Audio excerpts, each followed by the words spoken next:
nouveau.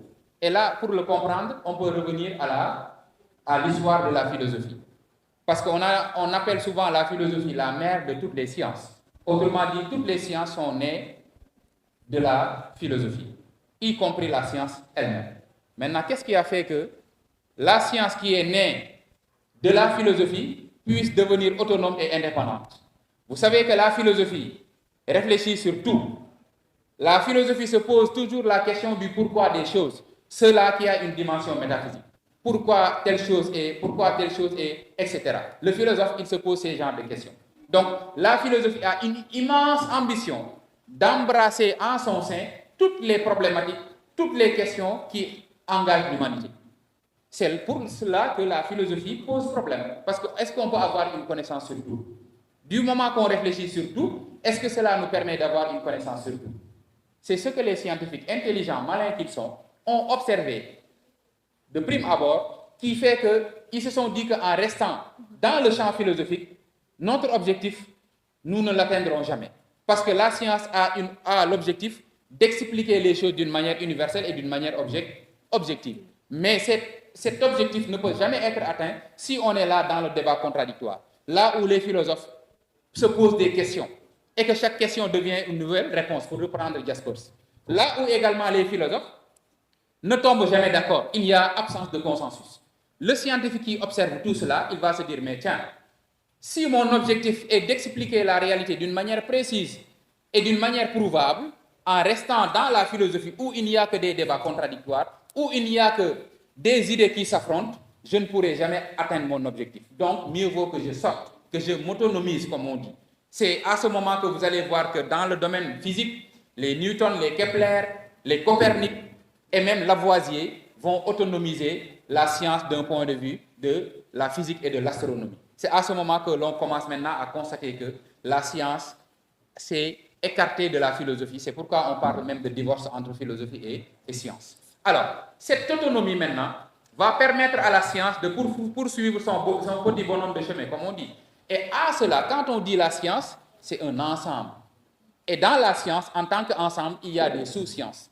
Je laisserai le choix à M. John, en fait, d'y revenir plus amplement, pour ne pas m'engouffrer dans son domaine. Donc, s'il y a plusieurs types de sciences, chaque science va réfléchir sur quelque chose, sur un objet. Donc, retenez bien ce que j'ai dit tout à l'heure, en disant que la philosophie a une immense ambition de réfléchir sur tout. La philosophie, quand il s'agit de l'homme, ne divise pas l'homme en termes d'organes, mais va choisir de penser le terme homme et va poser la question, qu'est-ce que l'homme? Une question tellement difficile à répondre.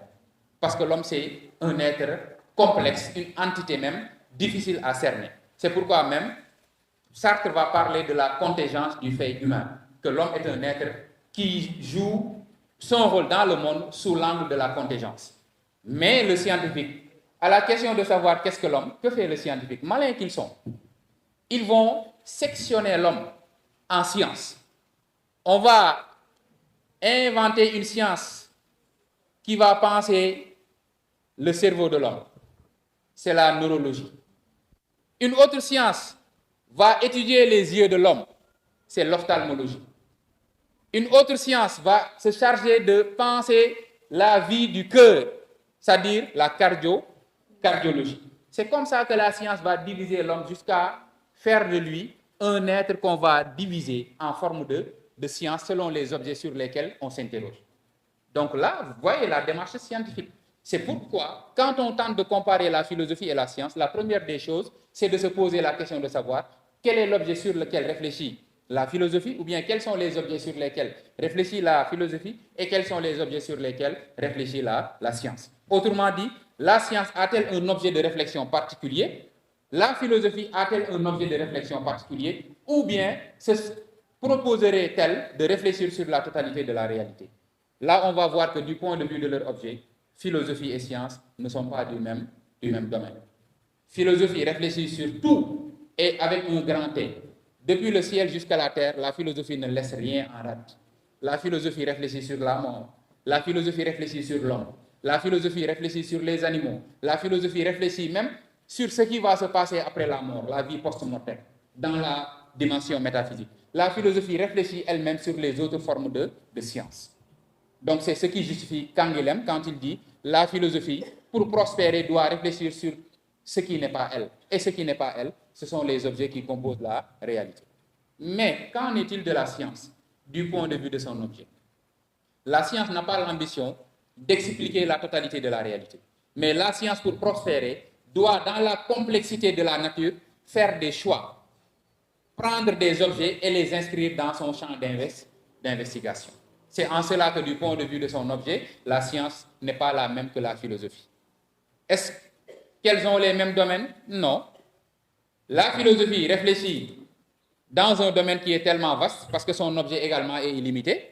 La science également réfléchit dans un domaine particulier, parce que son objet d'étude est limité. Par ailleurs, ont-elles la même démarche? Philosophie et science ont-elles la même démarche? La question qui se pose est de savoir qu'est-ce qu'une démarche. Est-ce que démarche égale méthode? Non. La démarche ne saurait jouer le rôle de méthode. Parce qu'une démarche, ça renverrait à la manière dont on utilise notre esprit pour se conduire pour appliquer une méthode plutôt. La démarche consisterait à préciser la manière dont nous utilisons notre esprit pour appliquer une méthode. C'est ça la méthode. C'est ça? Oui. Voilà. Donc, ça permettrait de dire que philosophie et science peuvent, dans un certain temps, avoir la même démarche. Pourquoi? La démarche philosophique, c'est la critique. La philosophie, elle est critique.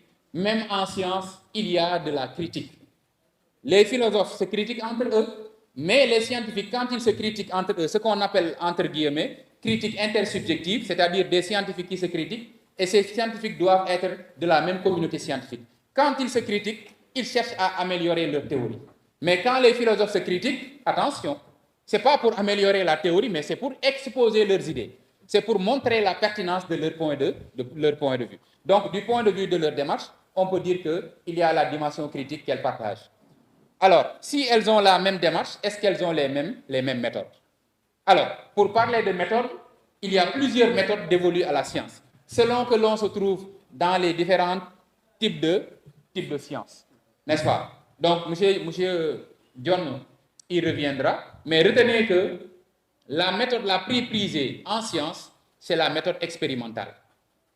Et donc, par méthode expérimentale, c'est un sigle que vous retiendrez peut-être. C'est la méthode OHRIC. O-H-E-R-I-C. C'est que le scientifique, dans ses études, commence tout d'abord par faire une observation. Comme disait Paulin, comment observer, quoi observer? On n'observe pas n'importe comment. Ce n'est pas que c'est pas comme ça. Mais l'observation sous-entend une inquiétude. C'est ça qu'on appelle l'observation dirigée. Ce n'est pas une observation qui est brute. Parce qu'une observation brute, c'est une observation à partir de laquelle on ne fait que constater les choses du point de vue de leur apparence. Mais on ne cherche pas à trouver les causes de ce que l'on observe. Mais l'observation scientifique, c'est une observation dirigée. Et après observation, que fait le scientifique? Il va émettre une hypothèse. Une hypothèse, ce sont les phrases que vous voyez commencer par si. C'est quelque chose qu'on émet comme explication anticipée, mais qui reste à être vérifié. Monsieur John, je suis dans un terrain très glissant. Si je fais du travail, il faut me retenir. Parce que cela ne sert à rien de parler devant quelqu'un, comme je l'ai dit, qui maîtrise mieux que toi ce que tu es en train de dire. Alors, donc c'est ça l'hypothèse. C'est une explication anticipée du fait qu'on vient d'observer. C'est-à-dire que quand je vois que la personne qui est fatiguée, quand il va aux toilettes et qu'il se met à uriner, son urine est jaunâtre, là je me pose des questions. Parce que l'urine n'est pas tout le temps jaunâtre. Qu'est-ce qui fait que l'urine souvent est jaunâtre? Et là, quand je fais cette observation, maintenant j'essaie de faire des études. Et c'est là que maintenant, les études vont se transmuer à ce qu'on appelle expérience, ou bien expérimentation. C'est là que maintenant on essaie de confronter l'hypothèse à une sorte de vérification. Donc ici, l'expérience, c'est une étude contrôlée, tendant à connaître si l'hypothèse pourrait être vérifiée ou bien pourrait être infirmée. Après, maintenant, l'expérience, qu'est-ce qu'on a? On a un résultat. Le résultat, qu'est-ce qu'on en fait? C'est comme en histoire-géographie. On vous demande de tracer une courbe et après on vous demande de l'interpréter. C'est ça, le résultat a pour objectif de permettre une interprétation. Maintenant, après l'interprétation, qu'est-ce qui s'ensuit? Ce qui s'ensuit naturellement, c'est qu'on en tire une conclusion. Donc la méthode œurique, c'est la méthode par excellence des sciences dites expérimentales. Maintenant, M. John vous reviendra avec les autres formes de sciences et avec les méthodes qu'on applique. Si tant est que la méthode par excellence des sciences, c'est la méthode œurique, la méthode expérimentale, qu'en est-il de la méthode en philosophie? On a dit que la philosophie, c'est un vaste champ de bataille où se confrontent des idées. Ce n'est pas une bataille où on se roue des coups. Non. Ou bien comme la bataille qui s'est fait rage entre nous et nos collègues de Wakmouna le jour du match. Je vous salue, chers frères. Alors, donc, quand on dit ici bataille d'idées, c'est l'idée que c'est la pensée qui doit produire des idées et que ces mêmes idées doivent être posées devant le tribunal des esprits éveillés. Et ces esprits éveillés, ce sont les gens qui ont la même teneur intellectuelle que nous-mêmes qui auraient produit cette réflexion. Ça veut dire qu'ici, la méthode philosophique peut être appelée spéculation. C'est qu'ici, il y a un objet sur lequel la pensée porte, sur lequel les pensées portent, et où il y a débat d'idées. Spéculation. Mais il y a une autre méthode. C'est que, en philosophie, comme j'ai l'habitude de le dire, et je l'ai dit tout à l'heure, tout ce que l'on tentera de dire doit être justifié.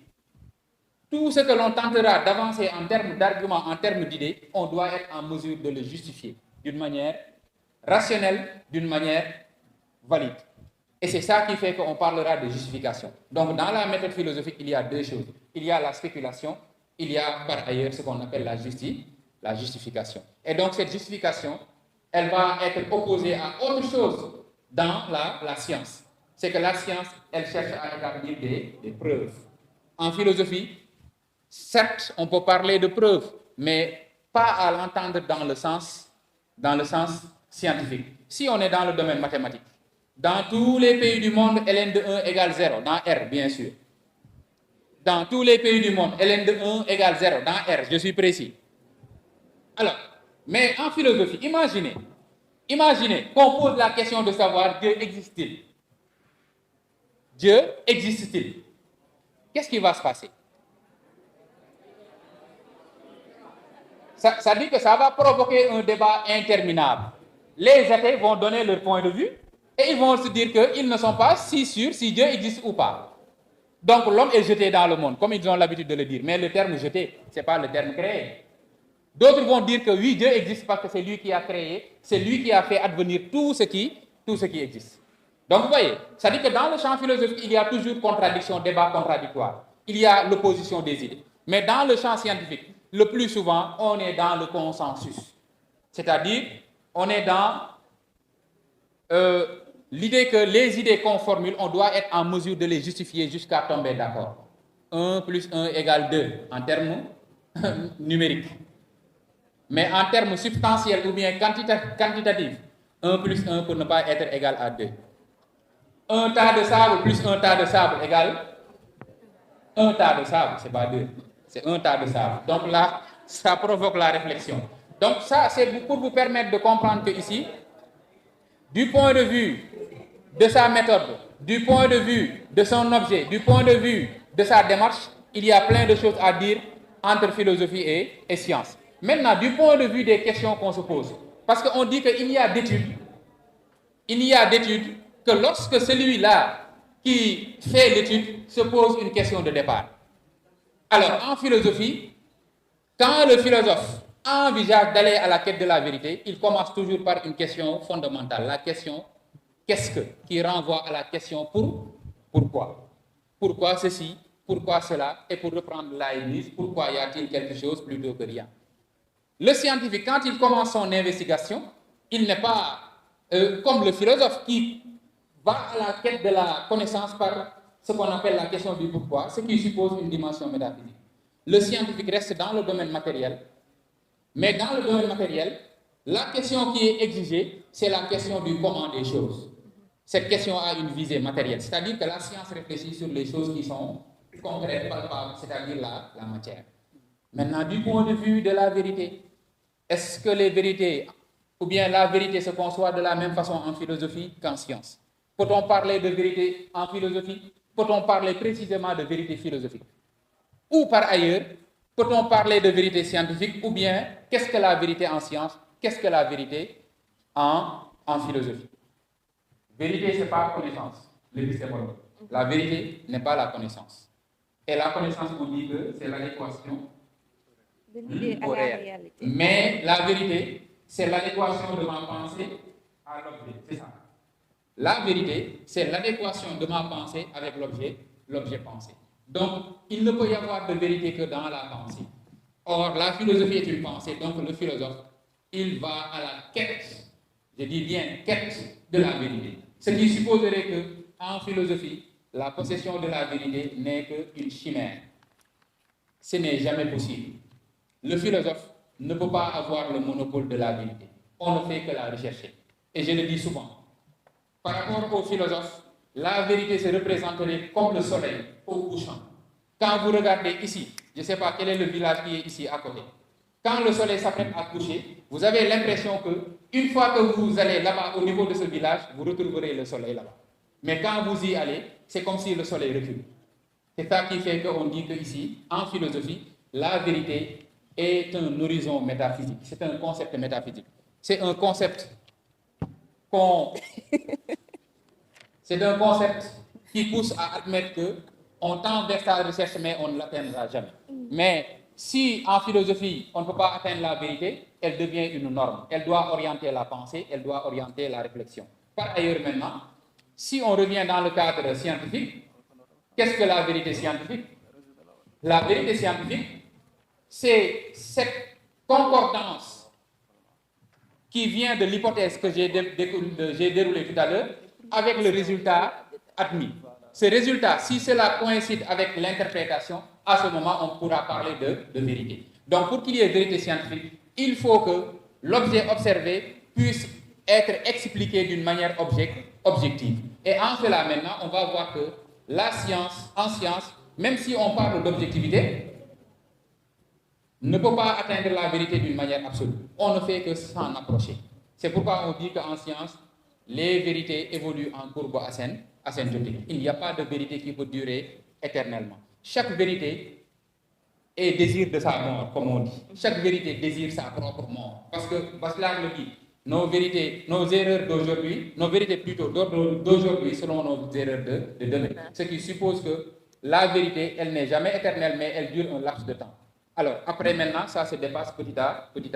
Donc, là, c'est l'idée de revenir à l'essentiel, consistant à admettre que comparer la philosophie avec ce qu'elle n'est pas, en passant par l'opinion, en passant par le mythe, la religion et ainsi par la science, nous permet de saisir que la philosophie n'est rien d'autre que questionnement par essence et critique par vocation. La vocation de la philosophie, c'est de critiquer. Mais comme on l'a dit, sa destinée, c'est d'être critiqué. Et donc, là, on essaie de fermer ce premier chapeau sur, bien sûr, la définition de la philosophie en passant par ce qu'elle n'est pas. Par ailleurs, nous savons que l'homme est un être curieux, comme je l'ai dit. Il est caractérisé par sa libido cognoscendi, son désir naturel de comprendre. Ce désir naturel de comprendre pousse l'homme à se poser la question de savoir qu'est-ce qui se cacherait derrière les phénomènes. Parce que nous tous, nous avons l'habitude d'observer la réalité et de dire que, attention, si telle chose est arrivée, il y a peut-être quelque chose qui l'a causé. Et ainsi dit, nous nous plongeons dans l'univers de la réflexion métaphysique. Qu'est-ce que la métaphysique? André Lalande nous dit que la métaphysique, c'est la connaissance de ce que sont les choses au-delà de la connaissance de ce que sont les choses au-delà de leur apparence. Ça veut dire que faire de la métaphysique, c'est dépasser les apparences. Et quand on dit apparence, c'est le monde des phénomènes. Donc faire de la métaphysique, c'est se proposer de réfléchir sur le fondement des choses qui sont visibles, autrement dit, de proposer à connaître les choses qui sont à la base des choses qui sont manifestes. Et à ce moment, c'est comme le disent les Grecs. Et ça, il faut le retenir. Même le Wolof. Le Wolof a une forme de sagesse qui permet d'expliquer cela. Les Grecs disent que tout ce que l'on voit est un aspect de l'invisible. Tout ce que l'on voit est un aspect de...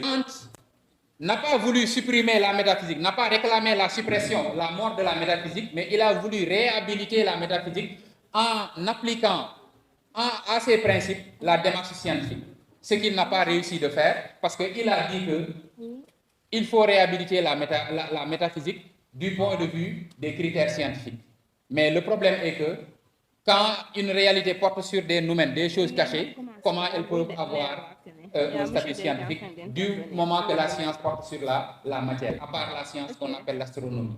Donc ça pose un autre problème. Et quand lui a pu maintenant, pour montrer que la métaphysique ne peut pas avoir le statut de science absolue, il va dire qu'il faut d'abord commencer à questionner les possibilités de la raison.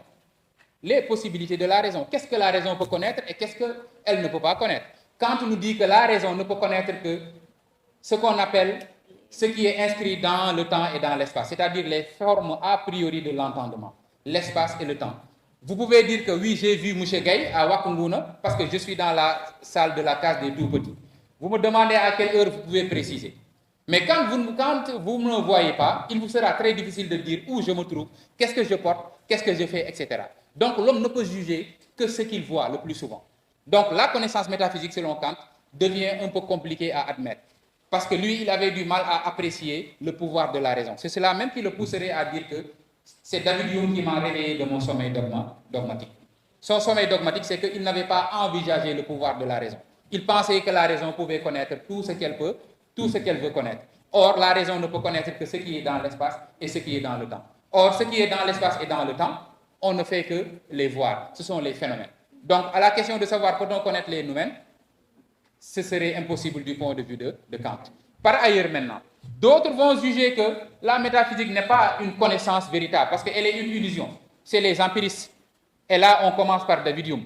Avec Hume, ce qui va être déterminant, c'est qu'il n'y a rien dans l'entendement qui n'est d'abord passé par les 5 sens. Or, dans la connaissance métaphysique, on supprime d'abord les 5 sens. La connaissance métaphysique, elle est rebelle à l'idée que l'homme doit s'accoutumer au sens. Parce que la métaphysique, André Lalande toujours, c'est la connaissance de ce que sont les choses en elles-mêmes au-delà de leur apparence. Donc on transcende, on dépasse les apparences. Or, la science se focalise sur la matière, sur les choses et prend en compte des fois leur apparence pour mieux les étudier. Donc c'est cela qui fait que maintenant, le dépassement de la métaphysique pour certains devient une nécessité. Et par ailleurs, on ne peut pas ne pas citer Auguste Comte. Parce qu'Auguste Comte, lui, il est dans la logique de répondre à la question de savoir la métaphysique a-t-elle sa place dans notre monde? Et aussi, on sait bien que notre monde est déterminé par ce qu'on appelle l'émergence de la connaissance technoscientifique ou bien de la connaissance scientifique, l'âge de la positivité. Auguste Comte va nous montrer que la métaphysique est caduque, elle est obsolète, voire même dépassée, parce que l'humanité d'aujourd'hui c'est plus rivée à la connaissance scientifique qu'à autre chose. C'est dans ce sens qu'il va présenter la connaissance métaphysique comme le deuxième degré de la période où l'esprit a suivi son processus de maturation. Le premier point, c'est que l'esprit est passé par son enfance, c'est l'âge mythologique. C'est là où l'homme voulait comprendre la réalité en recourant à l'explication mythique. Deuxième étape, c'est l'âge de l'adolescence de l'esprit, qui coïncide avec ce qu'on appelle ici la métaphysique et la pensée philosophique. Étant donné que la pensée métaphysique et la pensée philosophique n'admet pas de connaissances objectives et universelles, donc la raison a senti la nécessité de dépasser cette phase maintenant pour atteindre son summum, la maturité de l'esprit, ou bien la maturation même de l'esprit, c'est l'âge positif. C'est avec les sciences dites positives. C'est en cela qu'il va dire que la métaphysique est dépassée, elle est obsolète. Par ailleurs, il se pose la question de la nécessité et de l'actualité de la métaphysique. Autrement dit, l'homme peut-il se passer de la métaphysique? L'homme peut-il vivre sans se poser des questions ayant une dimension métaphysique? Nous tous, nous avons peur de mourir.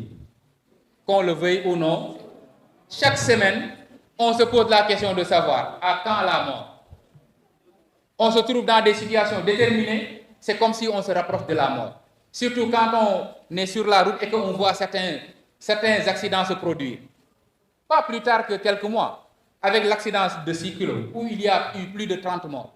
À ce moment-là, quand vous entrez dans une voiture, c'est la psychose de la mort qui vous tient. Parce que vous allez dire que je serai le prochain. Et là, l'homme réfléchit sur la mort. C'est l'un des objets de la métaphysique. Et la question maintenant qui me taraude, c'est de savoir pourquoi la mort ne meurt pas. Daf ñu sonal. Pourquoi la mort ne meurt pas? Pourquoi la mort ne meurt pas? En tout cas, si j'avais une question à régler pour l'humanité, ce serait cette question. Parce que si la mort meurt, Dieu n'a pas cette puissance, Dieu n'a plus cette puissance. Et les Sérères vont être en mesure de piller le monde parce qu'ils vont faire tout ce qu'ils veulent. C'est ce que dit Dostoïevski. Si Dieu n'existait pas, tout serait permis. Alors, la mort maintenant, c'est l'idée, en fait, c'est une forme de rappel. Même la religion définit la mort comme ça. C'est une forme de rappel en quelque sorte. Quand vous voyez un proche mourir, c'est un rappel. Ça vous permet de revenir sur le bon chemin. L'autre question est de savoir d'où venons-nous? D'où venons-nous? Et je suis convaincu que si certains avaient le pouvoir de décider de leur naissance et de leur vie, ils ne choisiraient pas l'Afrique. Pourquoi nous sommes nés ici plutôt qu'ailleurs? Pourquoi? Je ne le dirai pas, quelqu'un l'a dit. C'est trop dire, je ne veux pas être incriminé comme les autres. Alors, pourquoi sommes-nous jetés dans le monde sans notre accord? Pourquoi l'existence du mal? Pourquoi l'existence du mal? Et souvent, le mal pousse certains à perdre la foi. J'ai eu à lire un texte de Victor Hugo où il montre comment un individu est venu à se rendre athée. Il était au niveau de son balcon, il regardait un jeune enfant qui courait derrière une charrette. C'était vers l'Europe du 19e siècle. Alors, qu'est-ce qui s'est passé? Ce qui s'est passé, c'est que, impuissant, il est sous sa terrasse, et qu'est-ce qu'il voit? Il voit un enfant qui poursuit un charretier, un cocher qui frappait son cheval. L'enfant a voulu y grimper, et son vêtement s'est cogné sur du fer. Étant donné qu'il y avait une bâche qui empêchait le cocher de voir l'enfant, l'enfant trébuchait du haut de la charrette et à chaque fois sa tête retombait sur la route. C'est comme ça que l'enfant est mort. Et maintenant, l'individu qui, impuissant, observa cette mort atroce de l'enfant, va se poser la question de savoir. Mais si Dieu existe, pourquoi il tue cet enfant innocent de cette manière? Et c'est comme ça qu'il s'est rendu athée. Parce qu'il dit que si Dieu existe, il ne peut pas cautionner le mal. Et donc, c'est une problématique. Dieu est-il bon ou bien est-il mauvais? Pourquoi l'existence du mal? C'est des questions qui se posent. Alors, par ailleurs également, l'idée que la métaphysique est nécessaire, c'est que l'homme est un animal métaphysique, pour reprendre Arthur Schopenhauer. Il nous montre que l'homme est un animal métaphysique dans la mesure où l'homme ne peut pas vivre en se détachant des questions métaphysiques. Chaque jour, nous nous posons des questions. La notion de réussite, où est-ce que ça se trouve? C'est une idée, c'est métaphysique. L'échec, c'est une idée, c'est métaphysique. Et dans un coin de vos têtes, il y a toujours ces deux notions qui sont en guerre. Parce que vous faites face à un défi qui est le bac. Chaque fois, vous réfléchissez si vous allez réussir ou bien ce sera le cas contraire.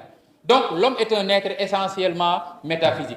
Même des fois, on se pose la question de savoir qu'est-ce qui va se passer après la mort. Est-ce que Adjana la Djem ou la Safra? Nous devons présenter la parole de la journée qui se répond au nom de Momodou Ba. C'est un professeur, c'est le président de la jeune bébé de Wafou. C'est un homme qui est tellement rare, un homme aussi débile que lui, je ne l'ai jamais vu. Donc, ce n'est pas pour rien que nous avons décidé de lui parrainer cette journée. C'est un professeur, peut-être qu'on va lui donner la parole à la de s'exprimer. Je veux profiter de cette occasion pour remercier mes frères et sœurs membres de l'ISEC. Parce que chez eux là aussi, depuis que l'ISEC a été mis en place, ils ne cessent de mener de bonnes actions envers la communauté. Donc l'ISEC est toujours dans le social. Il est dans la citoyenneté. Aujourd'hui, chez eux là, ils ont décidé de se lancer dans la pédagogie pour accompagner leurs frères et sœurs pour la coloniale. Donc, pour ne pas être trop long, je pense que l'essentiel n'est pas le discours, mais permettre aussi aux élèves de poser des questions et que les professeurs qui sont là vont apporter des réponses claires et précises. Donc, chers professeurs, donc nous vous remercions infiniment. Aussi, nous saluons aussi la clarté de vos exposés. Je pense qu'aujourd'hui, j'ai eu peut-être encore, ça fait pendant presque 15 ans que j'ai pris mon baccalauréat. J'ai eu peut-être un aperçu à travers vos exposés, donc nous remercions infiniment. Donc je ne peux pas terminer sans souhaiter aussi une bonne chance aux candidats. Et merci de la fin de soirée. Merci beaucoup. En tout cas, je ressens et je vois dans vos yeux la fatigue et la faim, mais l'envie de réussir vous pousse à oublier ces derniers pour asseoir de connaissances nécessaires qui vous permettent d'affronter le baccalauréat. Et j'en suis sûr et persuadé que vous allez le réussir, Inch'Allah. Merci infiniment. Voilà. Donc, je vous remercie de votre forte attention. Merci beaucoup. Cette année-ci, on a décidé de se lancer dans le volet pédagogique parce qu'on a très bien compris la situation de Nelson Mandela qui dit que l'éducation est l'arme la plus puissante qu'on puisse utiliser pour changer le monde. Donc, pour cette jeunesse, cette structure est prête à accompagner ses frères puisque nous-mêmes sommes fruits de cet établissement parce que nous avons obtenu notre baccalauréat ici au lycée de Ouakam avec les mêmes professeurs qui nous ont aidés à réussir. Donc, pourquoi pas vous? En tout cas, j'ai confiance en vous. Et j'en suis persuadé que vous allez vous réussir avec une tête haute et sortir par la grande porte ici au lycée. Et je vous souhaite bonne chance pour le reste des jours.